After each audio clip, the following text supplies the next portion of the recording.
welcome to the Talent Show. What is going on, y'all? It is so good to be back in the groove, to getting back in the flow of season 5.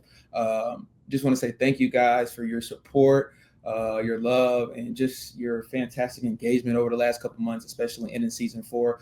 It's been fantastic, and I'm sure I'm going to continue to yap about it over the season. But I just want to say thank you guys for your love and support, man. It's meant so much. As we continue moving on with the 5th year of this, which is so crazy to me. I just hope you enjoy every episode. I hope you laugh at every episode and you take something away. Those are my 3 goals for this season. Just learn, laugh, and have fun with all of this. And, that's my goal. So I hope you guys can take that and enjoy it, man. So without me yapping for a minute long, let's introduce our guest for this episode, Mr. Will Furniss. Woo-hoo! First off, man, appreciate you for joining me. Good to see you. And man, how's life treating you right now? It's going good. We got a couple wins this past weekend. Just beat Arkansas State last night in walk-off fashion, which is a little closer than we wanted it to be. But you know what? A win's a win. So life's going good right now. Just trying to stay on the win train. That's good, man. Yeah, a close one against Arkansas State last night. We will kind of get into, but real quick, Will, for people that are listening, watching, tuning in that may not know a lot about you, could you just give a brief introduction about you, just where you're from, what you're doing now in your life, and just some things you've been able to accomplish to get you where you are today? Oh, for sure. I'm Will Furniss. I'm from Nacogdoches, Texas. I play first base at Ole Miss. Let's see. I played baseball from a very young age. Didn't play baseball in high school until my junior year because I went to a small private school that didn't have baseball. So I actually played for a homeschool team out of Waxahachie. Maybe I think it's Waxahachie, but in the Dallas DFW area. So I'd drive up there every Tuesday and Thursday and go play. And then after COVID, I transferred to Nacogdoches High School, and it's a 5A school, which Texas, the A's, the highest 6A, so it was the second highest, I guess, and played there for 2 years, and then finally got to be on campus and play for the Rebels. What's going on, family? I hate to interrupt the video going on right now. Hope you guys are enjoying it, but I have to give a quick shout out to our very first sponsor, Shadrach's Coffee.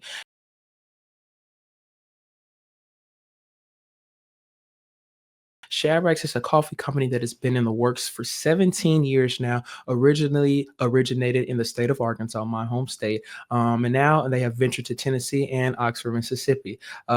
Shadrach's has opened their arms to me and put their faith in me, and I just want to say thank you to Shadrach's. If you're in Oxford, you can find Shadrach's at 1797 Jackson Avenue West here in Oxford, and even if you're on the Ole Miss campus, they have different locations on their food truck aisles across the campus.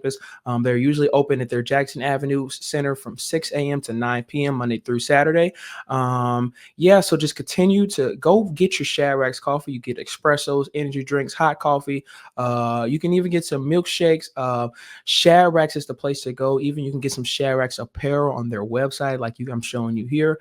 And my favorite thing about everything about Shadrach's is they're centered around our Lord and Savior, Jesus Christ. So you can go on the Shadrach's website and you can file a prayer request for yourself, for your friend, or family, anybody. All you have to do is click on prayer request here, type in the name, email, phone number, and your message, and Shadrach's will take care of it. They've done over 1,000 prayer requests in their 17 years of the company, and this is their goal. They are centered around profiting and making Jesus Christ their goal. So thank you guys so much. And thank you, Shadrach's, for the sponsor. Hope you guys enjoy the rest of the video. God bless. Yeah.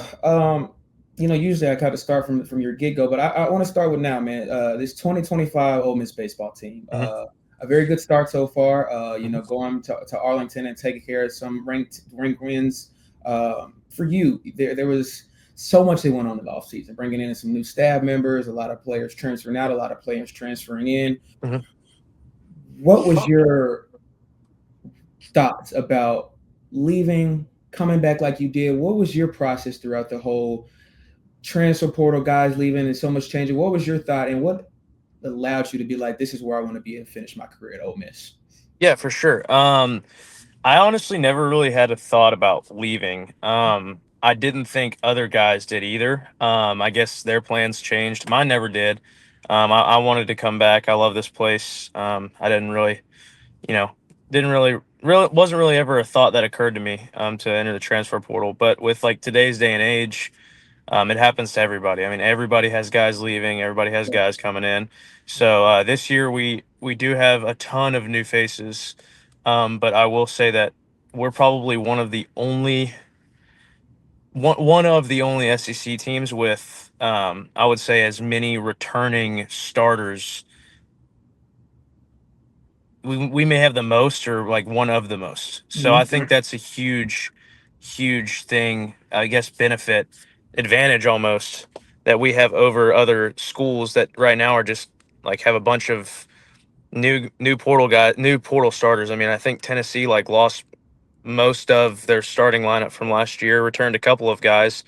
And then LSU, they bring in new guys every single year. They lost Tommy White and uh, a bunch of guys from that team that just either lost eligibility or got drafted. So I mean, it's I think having the returners, older returners too, older returners stay, that have been here for 3 years, 4 years, 5 years, and even the transfers we got, like we got Mitchell Sanford from LSU, or well, I guess from New Orleans, but played at LSU and then transferred to New Orleans when he hurt his back, with some really good SEC experience. He's an older guy. We have Isaac Humphrey, who played at Louisville, was a team captain there last year. Um, just had a really good year. Has started out pretty good too. I think it's big to have seniority or older guys that have been through top programs, that had have played against really good competition, that know how to face adversity, and when you lose, come back and win the next day. Because we were terrible at that last year, and I think a lot of it was because we were young and just didn't really know how to handle it. Because like I don't think I remember a time last year where we got run ruled and then came back and run ruled the next day. We let it compound and lost the next game too. So I think that was this weekend, even though we lost, which obviously we didn't want to do that.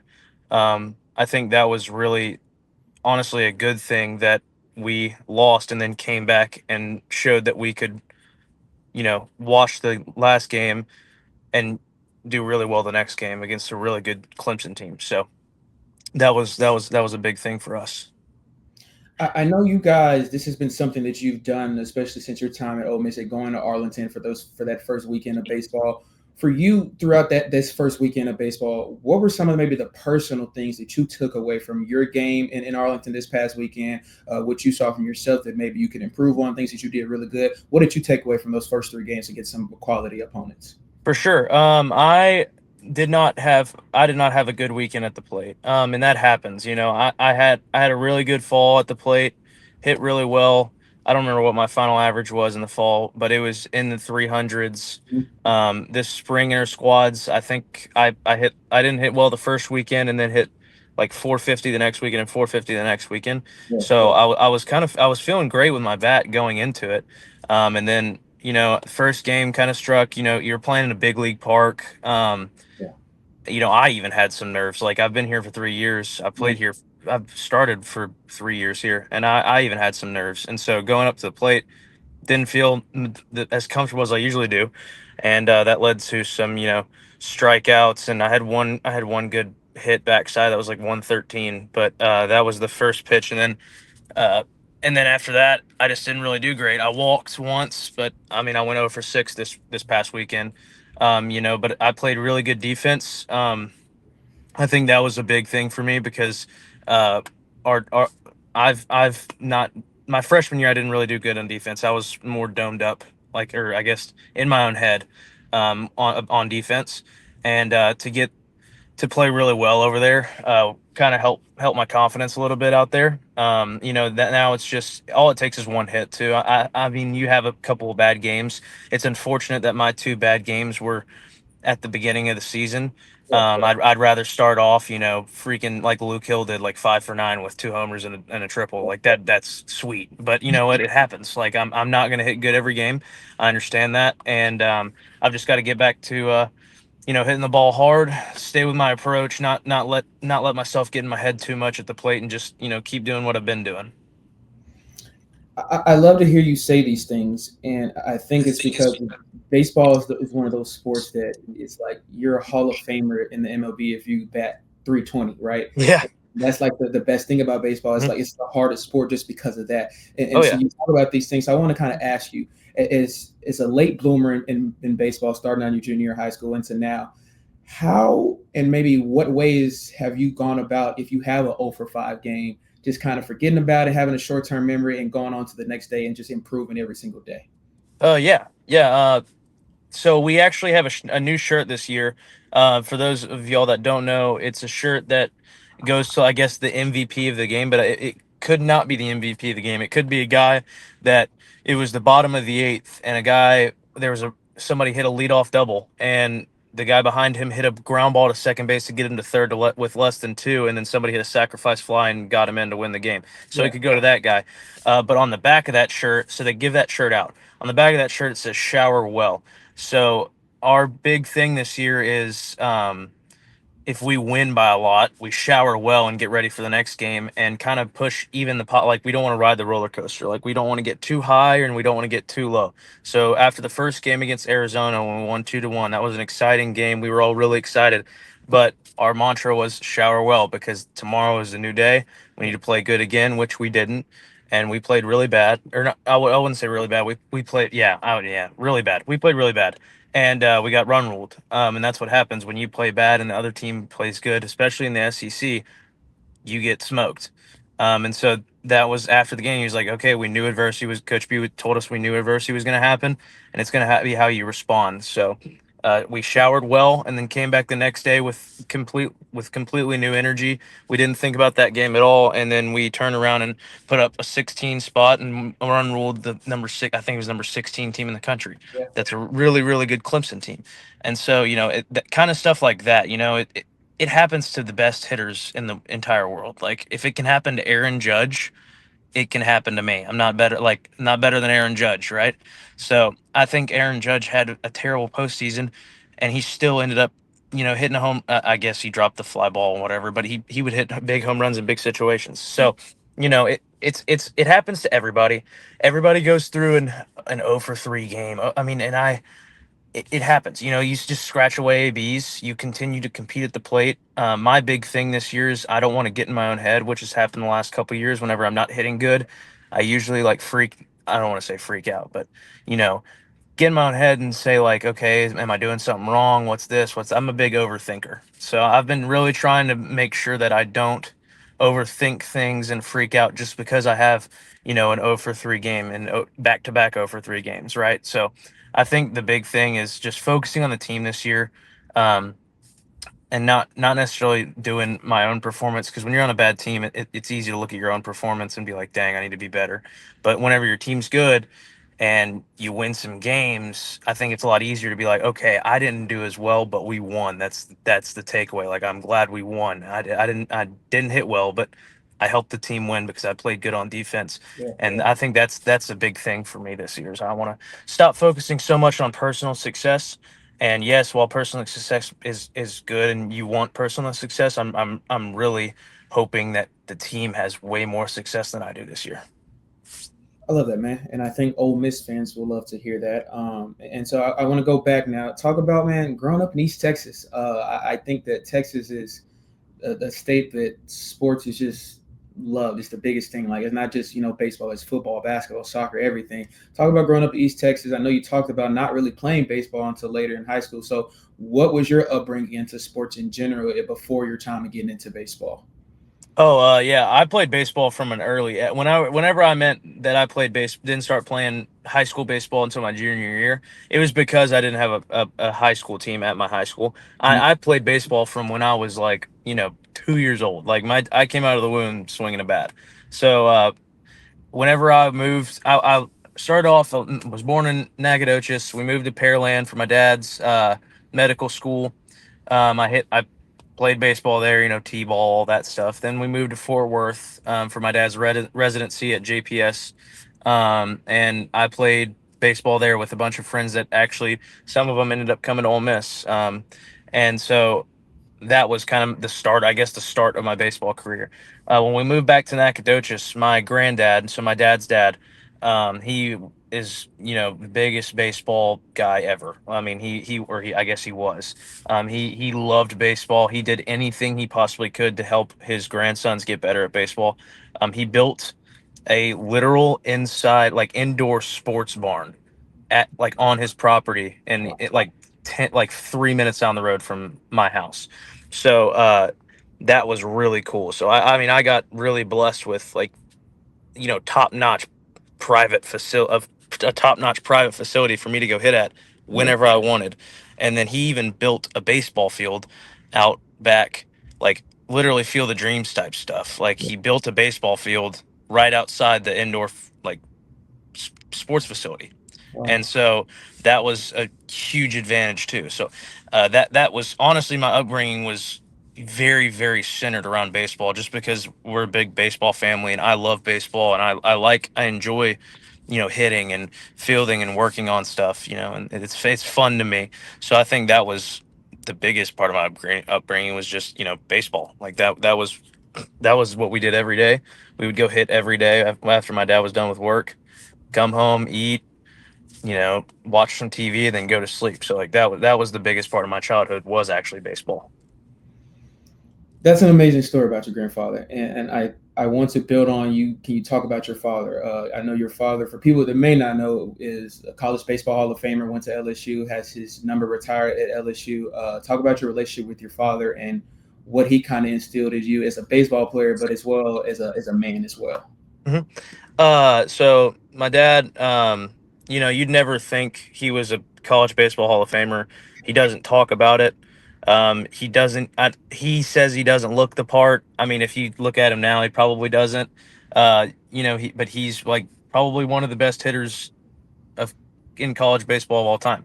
So it's kind of crazy, I never really realized how good he was until I used to be an LSU fan, obviously, because we were all LSU fans whenever my dad went there, my mom went there, everything. So I went to the 2017, I believe it was 2017 College World Series Championship, LSU versus Florida.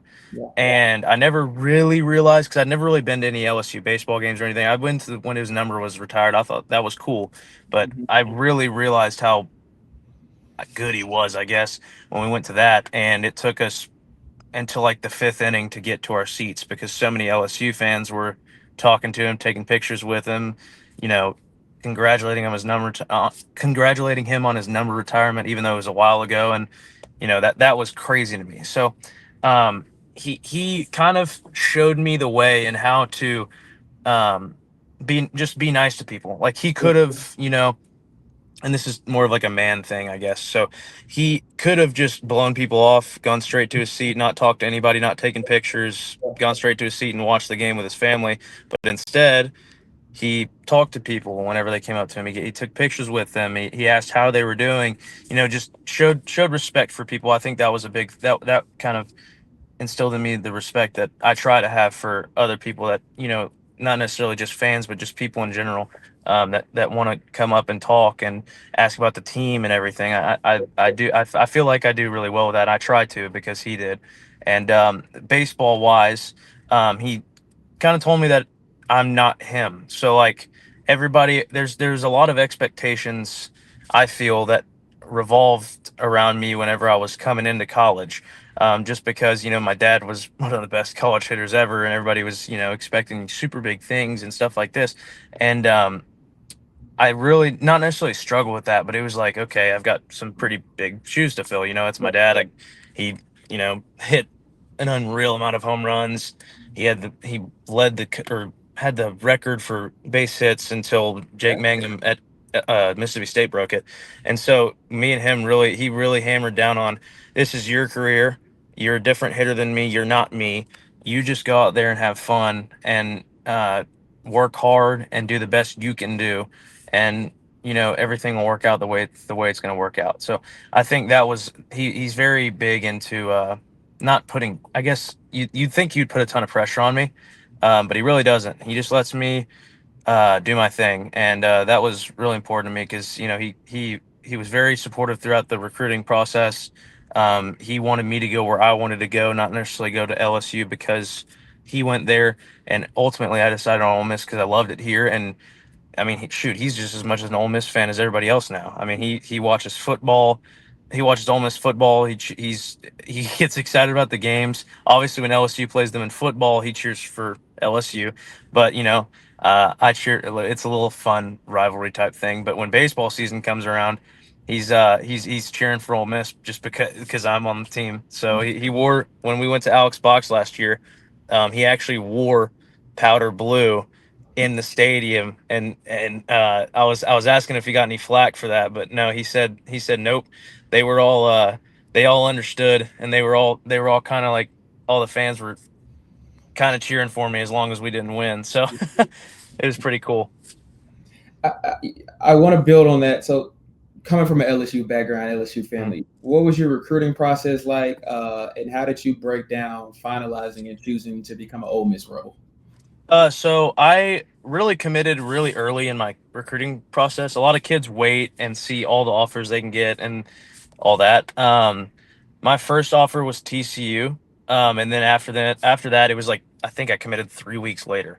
So TCU came, and then Arkansas came, and then Ole Miss came, and then I can't remember the other school, but I think Tennessee was about to offer, but I just committed Ole Miss. So my top two were really Arkansas and Ole Miss because I really wanted to go to an SEC school. And to me, honestly, they were so similar. Both fan bases were incredible. Both coaches and staffs were really good. Their facilities were awesome. Ole Miss was just opening their new facility whenever I was about to commit. So like they just got that new facility we have down the first baseline. And so both their facilities were top notch.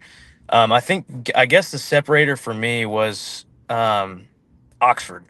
My town is 32,000 people.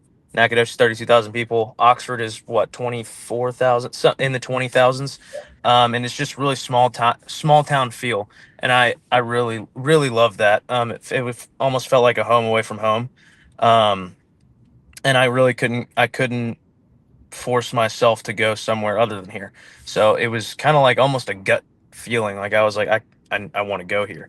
Yeah. So that was, I guess that was my short but sweet recruiting process. Is I got the two schools that I really like, my top two schools, and Ole Miss ended up winning my heart, I guess. If you could give a piece of advice to a player in high school, Mhm. trying to have that pursuing career of being a D1 player, what advice would you give to a young guy trying to be in the shoes that you are currently in right now, man? Oh yeah, my brother's a freshman in high school, and the college landscape is really changing with the transfer portal, and then JUCO years not counting as D1 years and stuff like that. I would say don't rush it. I mean, there you have now it's 6 years to play college baseball, because you can go to JUCO and develop for 2 years, get freaking strong, do really well, and then go to wherever school you want to and make a really really good amount of money coming out of the transfer portal. Yeah. So I think my biggest thing to high school players would just be have fun, be yourself, play hard, and then if you end up having to go to JUCO, that's completely okay. Especially Mhm. now, like if you go to JUCO, you go there for 2 years, you have 2 years under your belt. You're basically going into a D1 school, a 4-year school, Yeah. as a freshman, even though you're a junior. So you'd basically be my age right now and be in your freshman year, which I think is an absolutely incredible advantage to all the high school kids now. Even though they have a harder time getting into a D1 program right now because of all the transfer portals and freshmen not getting as much playing time unless they're just ready. And so I think the big thing would be not to worry so much, honestly. Like everything's going to work itself out. Um, JUCO is a great option now, just because if the whole pot via the NCAA thing, if this works out like everybody thinks it's going to, you're going to have 2 extra years of eligibility, and then I think the NCAA is even talking about giving a fifth year to, you know, Division I athletes. So now instead of 4 years, they have 5 years. So that's 7 whole years of college that you have to play. And so you have plenty of time, and your time is not, it's not, it, there's no rush anymore. So I think that's the big thing is don't rush, enjoy the sport, like play hard, have fun. Most importantly, have fun, because if you're not having fun, you're not going to do good anyways. So make sure you have fun. Those are probably my key points to high school kids. Thank you for sharing that. And I hope when a high school baseball player watches it, they take that and learn it. And I kind of want to stick to this topic that you're talking about, NIL. Just you don't have to talk about it too much if you don't want to, but like just for your personal experience, how has NIL changed your sport? How has it maybe helped you? You maybe seen some disadvantages of it. Like what has it done in your perspective for your sport? I think it's done good things and it's done bad things. I think it's done good things as to where like people can help people pay for colleges. It's more of like, I think it was mainly designed to make it to where, our 11.7 scholarships divided amongst 40 players, we could dilute that a little bit. And I think what it's kind of turned into is honestly like pay for play. So I don't necessarily like that aspect. I like that, student athletes can make money. I think that we've kind of turned it into enter the transfer portal and see who offers the most. That's kind of what uh, I don't like about it, but at the same time, you kind of do like it because it helps your program, and the kids that do end up doing it, they make a lot of money and they help themselves set it. They help set themselves up for the future. So you can't fault any guys for doing it, but I think that it's good right now. I think it can be better. But I don't think that there's any, like, I don't think it's necessarily a bad thing that it happened in college baseball. I think it should have happened, just because, I don't know. I think that these guys, the guys that I'm playing with especially, and other guys, that they deserve to be, I guess, compensated for their hard work, and them not being, obviously the job won't pay them, a job won't pay them this much, but you know compensated for all the hard work they've done, and you know bringing, I guess,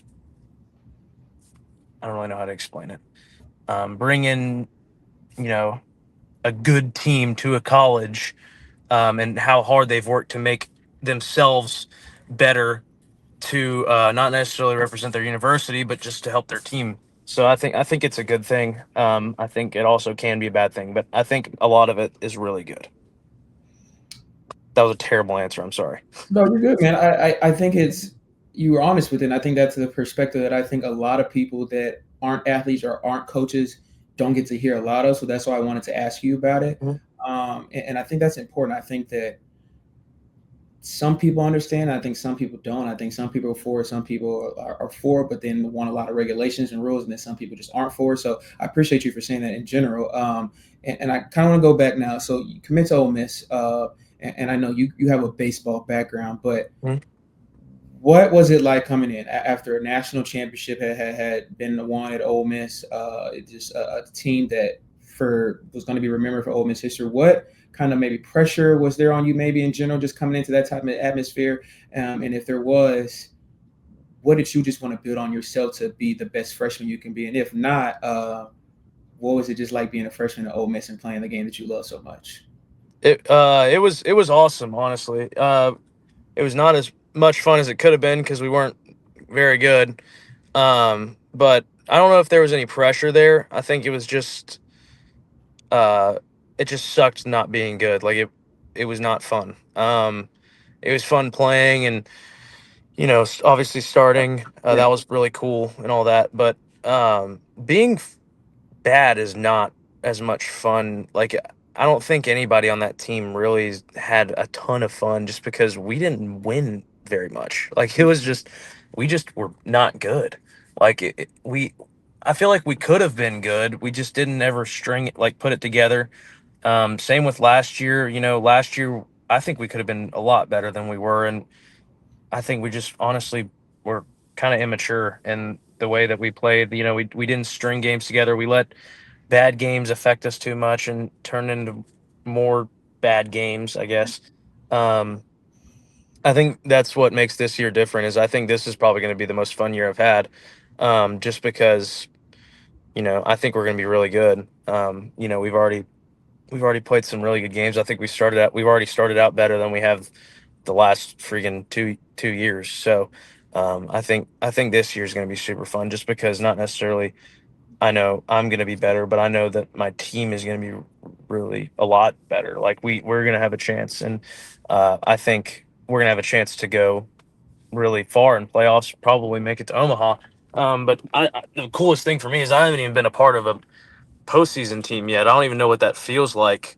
So I'm really excited just to work hard one game at a time to make it back to a postseason, and hopefully host a regional and host a super regional. That's the goal, right? So that's the biggest things for me and I guess goals for this season is work hard in the season, win a lot of games, win one game at a time, and then hopefully become a top 8 national seed and host a freaking regional. That would be pretty sweet, right? So um, I guess that's the goal. That's how I think that's why I'm more excited about this season than I guess I'm more excited about how fun this season is going to be as opposed to how fun the last 2 seasons were. Because even though they were fun, they weren't as fun as they could be just because we weren't as good as we could be. So that's probably my takeaway from that. Has there been any players growing up or even now, then not just baseball, but sports in general, that maybe you just kind of are some of your favorites, guys that you maybe watched and learned about baseball, or just athletes in general that maybe you took their work ethics from? Have there been any athletes in general that have kind of you just sat back and watched and loved watching their careers go by? For sure. Adrian Beltre and David Ortiz were probably the 2 most, and I guess Joey Gallo too, which when Joey was at the when Joey played for the Rangers, because I was a Rangers fan, or I am a Rangers fan. So those were probably the 3 players that I watched the most that were really, really cool to watch. I loved watching David Ortiz. It was just really fun to watch him. Adrian Beltre, I loved his enthusiasm about the game. He loved the game, and you could see it. He just had fun. And then Joey Gallo, it was just fun to watch him hit pop-ups 485 feet or whatever. So I think that was pretty cool. So those are probably the 3 players I watched the most. How did you become a first baseman is what I want to ask you. Like, is that something that a coach has put you in when you were growing up? That's something that you played because your dad played first baseman. How did you become a first baseman? Yeah, it was me, my dad. I mean, I played first and third throughout high school. So just, I don't know, it was just kind of what I've always played. I played first and third. Cause I'm not fast. So not a fast guy. So I can't play short or second.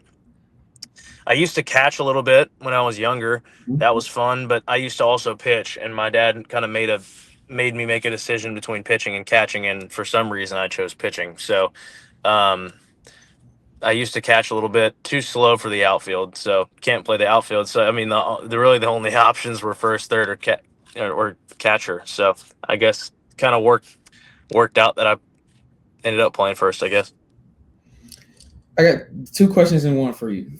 First is kind of I'm a music person, so I love trying to just ask people what's your music taste, some of your favorite artists, etc. Mm-hmm. And also for people that don't know your walkout song, Disco Inferno. Just talk about what was the process in picking your walkout song and why you picked that walkout song. Yeah, for sure. I think my favorite artist probably would be Cody Johnson. He's a big East Texas guy. I used to go to his because he used to come to, before he was like super big, he would come do concerts every year at Nacogdoches, at our expo center, and I would go watch every year. And that was pretty cool. So I guess that'd be my favorite artist. And then for the walk-up song, everybody loved mine last year. I'm still getting DMs to change it back to last year's song. And I don't know, I might eventually. If this song doesn't really catch, if people really end up not liking the song, I'll change it back. But it was actually my girlfriend's family. Her dad was telling me, like, giving me like just suggestions or whatever, just like messing around, and he brought up that song. I was like, oh, that'd be pretty cool, match my last name, Furniss. I feel like that's kind of like a play on words, I guess. And then I actually decided to do it whenever we were on. You know the Guardians of the Galaxy ride in Disney World, Cosmic Rewind. Yeah, well, Disco Inferno came on when we were riding it, and it was, I don't know, I was like, this song is pretty freaking cool because it was I don't know, it made the ride better. So I kind of chose it from that. It Mhm. sounded good in the ride, and so I was like, you know what, maybe this could be a really good walk up song. So my sister made an edit of it on a music app that she has, and so she cut it to where it starts like the beginning and then goes straight to the "Burn Baby Burn." So I thought that was a pretty cool one. But if people end up not liking it, I can change it. It's not that hard to change my walk up song back to the last year's. I just wanted to see if it would catch on or not and people would like it. So I guess we'll just see how it goes for over the next couple weeks, and you know maybe I'll have to change it back if I don't end up, if I need to get my hitting rhythm back, maybe I'll have to change it back as a superstition type thing. I love the Disney World reference. I'm a big Disney World person, so I love that Uh, definition you're talking about. And I love the Cody Johnson shout out. No one, every time I ask someone that question, they always try to diss country music. And I'm like, guys, don't knock it until you try it. So you and a few other people have said that over the few years. So I'd love to hear you say that. I want to ask you, talk about your head coach, Mike Bianco. Mhm. Obviously, a guy that won a national championship at Ole Miss, has been here for over 2 decades now, has a lot of history here, but has received a lot of criticism over the last couple of years. Talk about what he means to you, why he was so important in terms of you coming here as a high school player, and just what he's meant for your life. For sure. I think Coach B is kind of I don't want to say misunderstood, but there's a lot of new fans of our team in the last, probably 5-10 years because we were so bad at baseball whenever he took it over that nobody really cared about it. Yeah. So it's really easy for people to go and criticize him when they don't realize this program would probably still be awful if he hadn't come and completely turned it around. We used to have like grandstands behind home plate that nobody would come and sit in. I mean, my dad would tell me about how, whenever they would when he was at LSU and he'd come to play Ole Miss, it was like going to play, I guess, at Missouri now. Like they just didn't have a good fan base. Yeah. Nobody would show up to the games. It was just like playing at a high school stadium. Mm-hmm. And now it's, we average probably the second or third most Yep. fans every year. And so the atmosphere he's built is crazy. I think the last couple of years, which Wise received the most criticism, is because of the pitching thing. So I think even he would admit this, that he had a tough time juggling all of the things he had to juggle. He had to call pitches. He had to help the pitchers develop. He had to do bullpens. He had to help the hitters. He had to make lineups. He had to manage the games. He was just doing too much at one time. And it was kind of like taking away from how good he is because he was having to do all these different things at one time. And I think having Joel, our new guy, having him help take over the pitching side altogether and, give him some extra time to work on, or I guess to do what he's best at, managing the game, helping the hitters, managing practices, teaching the team how to do the right things, teaching resiliency, stuff like that. I think it's helped him not only a lot be the coach that he is, a really good coach that he is, and I feel like it's kind of shown already. Is I don't think we would have won yesterday's game last year without, like, I don't think we would, if we were playing yesterday's game last year and we only scored 2 runs in the 9 innings, we wouldn't have won. We would have gotten killed. But with Joel being able to focus on just pitchers and helping them out, and then him being able to manage the pitching game, and then Coach B also being able to manage everything else, we won that game because of our pitching. I mean, it's kind of crazy because Coach B has helped a little bit with pitching and game plan and attack plan, and they go over it before games and stuff. And I think it's kind of showed at the beginning of the season because last year, I definitely don't think we beat Clemson after we got run ruled. I think we lose that game 100 times out of 100 last year. And then last year, I don't think we win this game either. Like I don't think we won the Arkansas State game last year personally. So I think it's been big for him to, kind of take a load off his back. with the pitching side of things, just so he doesn't have to do as many things and he can kind of focus on being a head coach rather than a pitching coach. You know what I mean? Could you give people listening a breakdown of a game day for you? Say you have a game at 3:30. What time do you get to the stadium? What do you do before the game? Like, what is your breakdown of a game day for you? So I'll just do what I did yesterday. We started at 2. We were supposed to start at 4. So we get there 4 hours early. Supposed to be there at 12. So I was going to show up to my 11 a.m. class for a couple of probably 30 or so minutes and head to the field. But game got moved to 2. So 4 hours ahead is when our hitters meeting is. Yeah. So our hitters meeting was at 10. All right. So I woke up at 9, got to sleep at midnight, woke up at 9 so I can get 9 hours of sleep. Got to the field a little early, went up to the meeting room where we have our hitters meetings. Yeah. And then we watched the relievers from Arkansas State, who we might see, just how they pitch, what their pitches look like, stuff like that. And then we had our meeting, our actual meeting, I guess, is going over their starter, knowing what he throws, how he throws to certain hitters, stuff like that. Watched video on him, watched his pickoff moves, all that stuff. Then after that, at 10:30, we have breakfast, or I guess team meal, but it was breakfast yesterday because it was early. So we had team meal after that at 10:30. After that, we go. We're done, and pretty much our next thing is stretch at 11:30. Yeah. So 10:30 to 11:30 is pretty much off, which is really not off.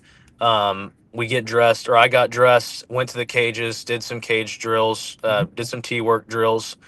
Hit off the machine for a little bit. We had to take the tarp and roll it up for the game. Then we stretched at 11:30. Did BP at 11:50. No team meeting yesterday, but usually after BP, we'll have a team meeting in the meeting room with Coach B, and he'll go over like the game plan and just give us the motivational speech, obviously. And then after that, come back down, put your actual jersey on. You already have your pants on. Put your actual jersey on. Go out in the field, throw a little bit, get your legs loose again. Do IO. Come back in the dugout. We'll do the team meeting in right field. Then we come back to the national anthem, hype video, Mississippi throw it up, take the field, and that's that. Then it's time to go. Okay, that's A lot of information, huh? Yeah. And I appreciate you for saying it all, because I think that people forget you guys are student athletes, and this whole conception that will forever annoy me is, oh, these guys don't go to class, they don't do schoolwork, they don't. And I'm like, okay, just let me talk to one of them one time, and then they'll kind of explain to you what they Yeah. go. I was gonna go to class, and so I don't know if we had a quiz yesterday or not. We have in-class quizzes in the class I'm in. So I was gonna go to class and hopefully take the quiz early so I could get it done before going to the field. But since the game time changed so late, I didn't have time to go to class at all, because the class started at 11. We had to be at the field at 10. So I had to skip class, and I'm gonna get the notes from somebody else in my class tomorrow, and hopefully we didn't have a quiz and I can take it on Thursday, because if not, I'll have to use that as one of my drop quizzes. Which happens, people. Don't freak out, guys. We're in college. It happens. I want to ask you, what's your long-term goal? And I don't just mean like for this 2025 season. I mean for Will Furniss. What is your long-term goal? Do you want to be a professional baseball player? Do you want to be a coaching? Like, what is your long-term goal? In terms of your career? Yeah, for sure. Let's see. Obviously everybody at this level wants to play professional baseball. If I get the opportunity to, that'd be awesome. I think I would enjoy doing that at least for a couple of years. Just a cool opportunity. Not a lot of people get to do that. And then after that, I'm majoring in finance. So I think I haven't really thought about it too much. I think I want to go into financial management, and then maybe like a CFO eventually. That I guess that could be the super long-term goal. Yeah. But I really what I really want to do is just find something I love to do, and then do that, because my dad always says that if you find a job that you love to do, it's no longer a job, it's a hobby. Yeah. So you won't dread waking up and going to work every day. You'll actually enjoy doing it. So, and then you obviously, if you enjoy doing it, you do better work, you work harder, you advance more. You obviously make more money, but I think that's not necessarily the point of it. It's just doing what you love to do is the biggest thing. Hey man, I love that about Dad. That's why I do what I do. I love doing it. Even though I'm not expecting to become a billionaire, I'm doing what gives my heart gratitude every day. So I love to hear that. And I want to ask you this too, for Ole Miss fans listening and watching. What's something you would want to tell them to be excited for, to look out for this 2025 Ole Miss baseball team? What would you want to tell fans watching and listening? For sure, I want them to be excited about how much we want to win. The last 2 years have been terrible. We know that. The guys that came in know that. And they want to win just as much as we do. Yeah. So I think they should be excited about how much we want to win. I think they should be excited about how good our pitching staff looks. I think they should be excited about our hitting, even though it hasn't really been there except for the Clemson game. It's gonna come. It's just happens. You'd rather us be cold the first 4 games than be cold the first 5 games of SEC play, right? So, I think that our hitting will get there eventually. I know we have a group of really good hitters. I think the most exciting thing is that our ceiling is the national championship game. So that's really exciting, especially to me. I think our ceiling is a national championship game, and I think our lowest point would be just barely making it into a regional. And that's probably the best we've had in a couple years. So definitely the best we've had in a couple years. I think the last couple years, I mean, I thought our ceiling would be like super regional. So I think that this team has a lot of potential, and I'm really excited about this year. And I think everybody else should be too, because it's a good group of guys we got. So speaking from a fan perspective, we are excited, and I think from my perspective, watching a lot of the scrimmages so far before you guys went to Arlington this weekend, I've seen a lot of improvement. So I love to hear that from your perspective, you've seen improvement from your own side, but from your teammates as well. So we wish the best, and I want to ask you kind of a few more things, and I promise I'm gonna let you go. But I want to ask you, when you get that schedule before the season starts, is there any team that you're like, we have to beat them, or I'm excited to play them more than any other team on that schedule? Yeah, you usually, since the SEC has won the national championship the last 4, 5, 6 years, it's usually the previous national champion, because you're like, I want to go beat them, right? So last year was LSU. This year it's Tennessee. The year before that, can't really beat ourselves. So I guess we could. We basically did, but and then the year before that was State, and you're always excited about playing State too. So I think previous national champions, and then Mississippi State. But I think that this team is really focused on not getting too far ahead of ourselves and just winning the series and the games at hand, rather than looking too far ahead to the future, and focusing on games that necessarily you can't win get 5 games before you win 4 games, right? So I think we're focused on winning the fourth game on Friday, against, I think it's Eastern Kentucky. Eastern Kentucky. So I think we want to win that fourth game right now, and then eventually I think we're super excited about playing Tennessee and going to Mississippi State and beating them at home. So that'll be pretty cool too.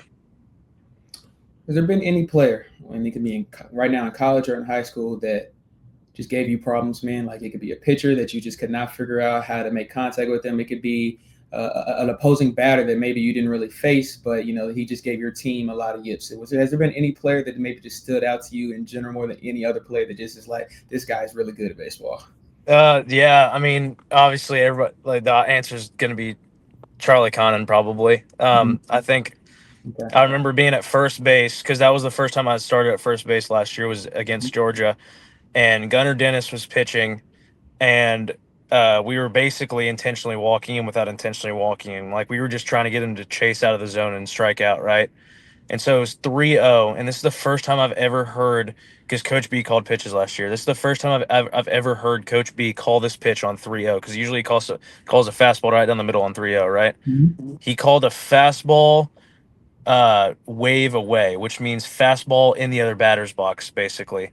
And so our catcher set up in the other batter's box, and Gunner threw it exactly to the catcher's mitt. So the ball was in the other batter's box, Yep. and Charlie Condon hit it off of the right center field wall for a double at like 110. And I was just like, how did you hit that? Like, why? Well, one, how'd you hit that? And two, why'd you swing at that? Because it was 3-0. Mhm. So, I mean, it was mind boggling to me. That was pretty crazy. Okay. I'm going to remember that. I'm going to ask a few more baseball players that, and I'm expecting the same answer from those people. I love that answer because I remember that clip vividly. So I appreciate your answer to that. One thing that I try to ask before I kind of wrap things up is another 2 question in one. But the first one is you gave advice to younger guys trying to play Division I baseball. But what advice would you give to people watching and listening just about life in general, just things that you've been able to learn and to take in and process? What advice would you give to someone just about life in general? And secondly, I'm big on legacy, man, and just doing things in the right steps that I want to be remembered for. So when people hear the name Will Furniss, what do you always want them to remember about who you were as a person and a baseball player? Mm-hmm. Okay, so the first question, I would say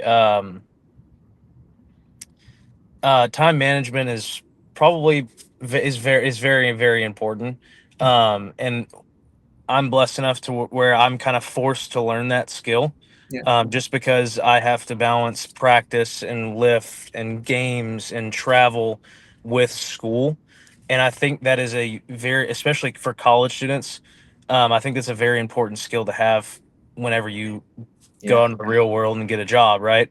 So, trying to put yourself in a situation to learn how to time manage, whether that be like make a schedule for yourself and stick to that schedule, and give yourself a routine, which is kind of like what we do as a team. Is we try to make ourselves have a routine, whether it's Yeah. wake up at this time, class from this time to this time, go to practice or go to the facility, get your early hitting in, have practice from 1 to 5, lift from 5:15 to 6:15, come home, do homework from 7 to 8. If you don't have homework, then you have more time to chill.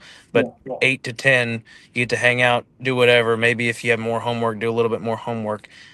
Hang out, chill, watch TV, do what you do when you relax, and then go to sleep around 10:30, 11, and maybe 12, and just get your 9 hours of sleep in every night, because sleep is very important. So I think creating a schedule for yourself, and then time management is very important skill to learn while you're in college, when you're first away from everybody that usually does this stuff for you. And then, oh yeah, the second question. Could you repeat the second question real quick? Yeah, Oh, the just legacy. yeah. That's right. What do you want to be remembered for? What do you want people to always remember about Will Furniss? I think mine's kind of different, because yes, it'd be cool to be remembered because I was really good at baseball, but at the same time, I want to be remembered as a person too.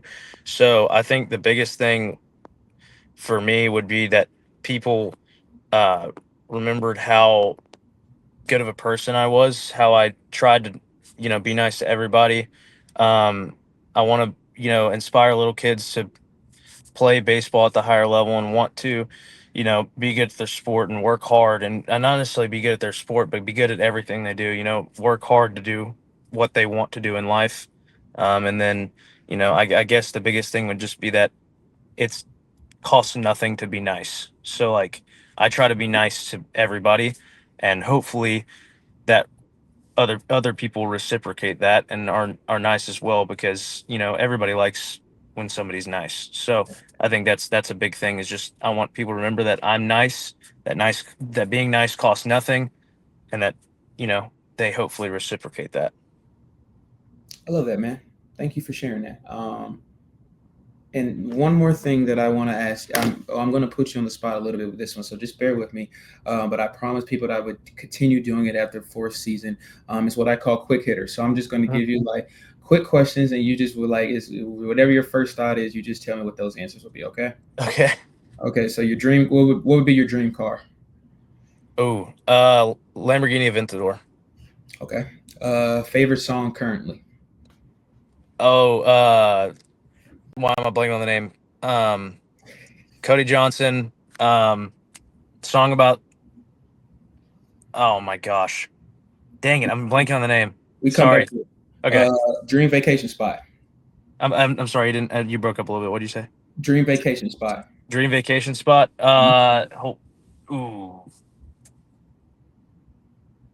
Bahamas. Okay.